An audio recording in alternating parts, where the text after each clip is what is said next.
Hello बच्चों। आज हम आपको पढ़ाते हैं साधारण ब्याज, जिसे हम सिंपल इंटरेस्ट भी कहते हैं, एसआई भी कहते हैं। अब ये पहले समझ लीजिए साधारण ब्याज होता क्या है। जब हम किसी व्यक्ति से कोई पैसा ऋण के रूप में ले लेते हैं और कुछ समय अवधि के लिए लेते हैं, लेकिन उस समय बीत जाने के पश्चात जब हम उस व्यक्ति के लिए जो लौटाते हैं तो हम उसका पैसा भी लौटाते हैं, संग में अतिरिक्त भी कुछ पैसा देते हैं। तो जो अतिरिक्त पैसा देते हैं उसी को हम ब्याज कहते हैं। और इसे साधारण भाषा में हम क्या कहेंगे? साधारण ब्याज कहेंगे। जब ब्याज की दर जो होती है, वार्षिक ब्याज की दर हो या 6 महीने की हो, मासिक हो, जैसी भी हो, जो व्यक्ति ने निश्चित कर रखी है कि वो कहे कि हमें महीने पे इतना चाहिए, या कहे हमें 6 महीने पे इतना चाहिए, या कहे साल पे हमें इतना चाहिए, तो जो हम अतिरिक्त पैसा उसे देंगे वही हमारा क्या होगा? साधारण ब्याज होगा। जब ब्याज पर ब्याज चलता है तो वो चक्रवर्ती ब्याज होता है, लेकिन यहाँ पर समान समय अवधि के लिए समान पैसा दिया जा रहा है, जो कि ब्याज कहलाएगा। ब्याज में जो टर्म्स यूज हुई हैं उनको आज हम पहले देख लेते हैं। ब्याज जानने के लिए सबसे पहले ये एक फॉर्मूला होता है एसआई। इस फॉर्मूले के बराबर जब भी हम कभी ब्याज निकालेंगे साधारण ब्याज, तो हमें इस फॉर्मूले के लिए P/T/100 रखना पड़ेगा। अब इसमें जो P होता है, P मीन्स प्रिंसिपल। जो व्यक्ति से हम लेते हैं पैसा वो हमारा प्रिंसिपल कहलाता है, यानी कि मूलधन कहलाता है। कि जो हमने उससे लिया है वो मूलधन कहलाएगा। रेट जो कि वो लगाएगा, चाहे 10 लगाए, चाहे 12 लगाए, चाहे 8% लगाए, वार्षिक ब्याज लगाए, मासिक लगाए, या त्रैमासिक लगाए, या छमाही लगाए, वो हमारी दर कहलाती है। टाइम जितने समय के लिए ले, 1 साल के लिए ले, 1 महीने के लिए ले, 2 साल के लिए, तो ये हमारा टाइम कहलाता है। इसी फॉर्मूले से बहुत सारे फॉर्मूले बनेंगे, और जो हम अब जब एक चीज जब उसे वापस करेंगे, जो वो हमारा कहलाता है अमाउंट, जो कि हमारा P प्लस ऐसा ही होता है। जो हम व्यक्ति को वापस लौटाएंगे वो हमारा अमाउंट होता है, जिसे हम मिश्र धन भी कहते हैं। मिश्र धन का मतलब है मिश्र। मिश्र मतलब मिला हुआ, यानी कि जो मूलधन में ब्याज मिल जाता है उसी को हम मिश्र धन कहते हैं। तो ये हमें कुछ टर्म्स चाहिए इसके लिए।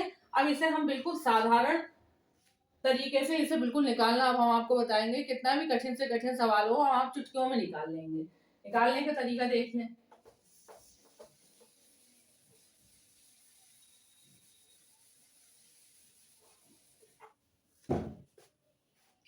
अब जैसे सवाल है, 500 रुपए जो मूलधन हमारा लिया है, यानी कि P बराबर 5,000 रुपए। सबसे पहले हम जो हमें टर्म्स दे रखी होती है पहले हम उनको डेटा फॉर्म में इस टाइप से लिख लेते हैं। जो आर दे रखी है वो हमें 5% वार्षिक ब्याज है, वार्षिक ब्याज की दर से 5 वर्ष, और जो टाइम दे रखा है वो हमें 5 वर्ष दे रखा है। अब वो ये पूछ रहा है कि ब्याज याद कीजिए। अब इसमें हमें बताना है, सिंपल इंटरेस्ट बताना है, तो ये आराम से हो जाएगा। देखिए, सिंपल इंटरेस्ट का फॉर्मूला लगाया, P/T/100। यहाँ पर P कितना है हमारा? 5,000। R कितना है हमारे पास? 5। टाइम कितना है हमारे पास? 5। और नीचे हमने डिवाइड कर दिया 100 से। 0 से 0 कैंसिल हो गए, दोनों 0। अब इनकी मल्टीप्लाई कर लेंगे। 5 पंजे 25, 25 पंजे 125 और 0, यानी कि कितना आया हमारे पास? जब 5% यानी कि 5,000 रुपए पे उसका जो ब्याज आया है वो 1,250 रुपए आया है। यानी कि वो जब इसे 5 साल बाद लौट आएगा तो 5,000 और प्लस इतना रुपए लौट आएगा। ये हुआ साधारण ब्याज। इसी में अगर हमें अमाउंट निकालना होता तो हमें P प्लस ऐसा ही करना होता, यानी कि P हमारा कितना है? 5,000। इसमें हमें 1,250 और जोड़ देते तो ये हमारा हो जाता 6,250 रुपए। क्लियर? नेक्स्ट देखिए।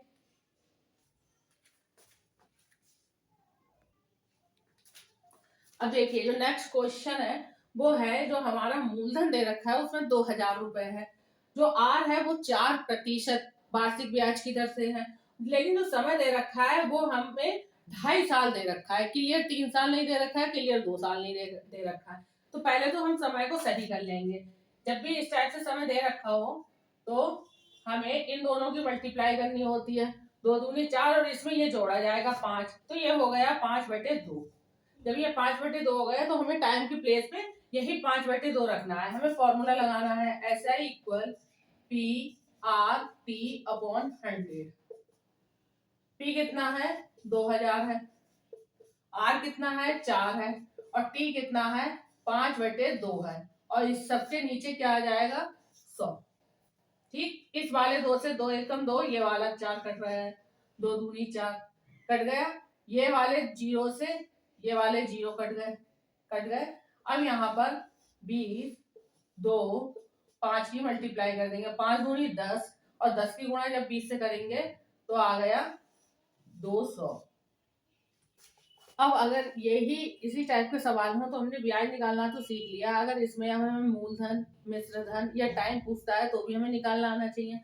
तो ये वाला जो सम है इसमें देखिए मूलधन दे रखा है 500 रुपए, रेट दे रखी है 5% वार्षिक ब्याज की दर और इसमें हमें साधारण ब्याज 50 रुपए दे रखा है और इसमें हमें निकालना क्या है, टाइम निकालना है।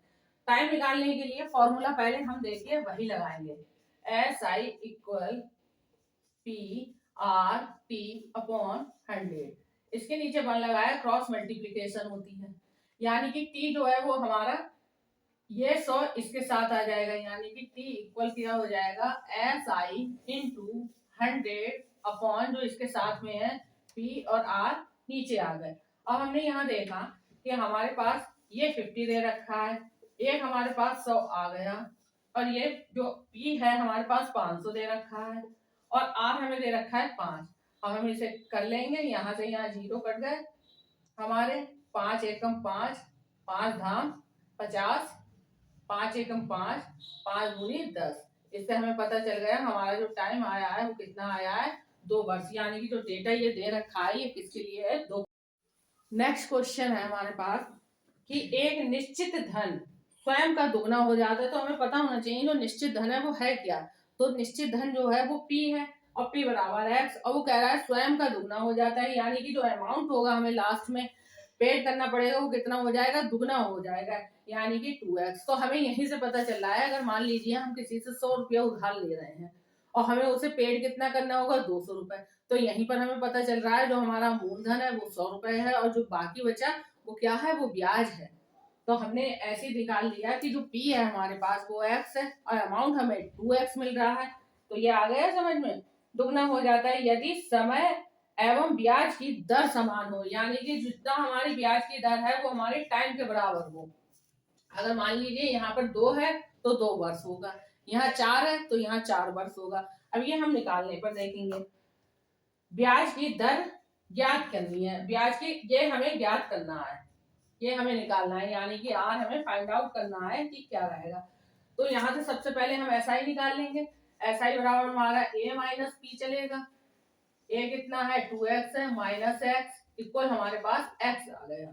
फॉर्मूला हमने रखा SI इक्वल PR/T/100, यहाँ पर P कितना है x है, R की जगह R रखेंगे, T की जगह भी R रखेंगे क्योंकि दोनों सेम था, यहाँ पर क्या आ जाएगा 100 आ जाएगा और SI की जगह x रखेंगे। ये हो गया, यहाँ से हमें क्या मिला, ये इसके साथ मल्टीप्लाई चला जाएगा बराबर x इंटू R या इसे हम बोल सकते हैं R²। यहाँ से x कट गए क्योंकि दोनों इक्वल में है, बचा क्या हमारे पास R बराबर हमारे पास 100 बचा जिसपे स्क्वायर था और R बराबर कितना हो जाएगा √100 हो जाएगा, जिसको हम रूट फ्री करेंगे तो क्या हो जाएगा हमारे पास 10 × 10 यानी कि 10, जो दर आ गई वो कितनी आ गई 10% वार्षिक ब्याज की दर आ गई। क्लियर।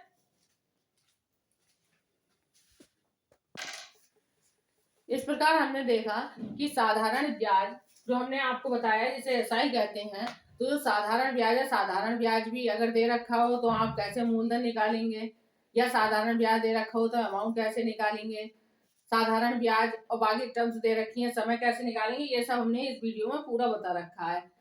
इसलिए आप शुरू से वीडियो देखें, अंत तक देखें, सब कुछ समझ में आएगा। धन्यवाद।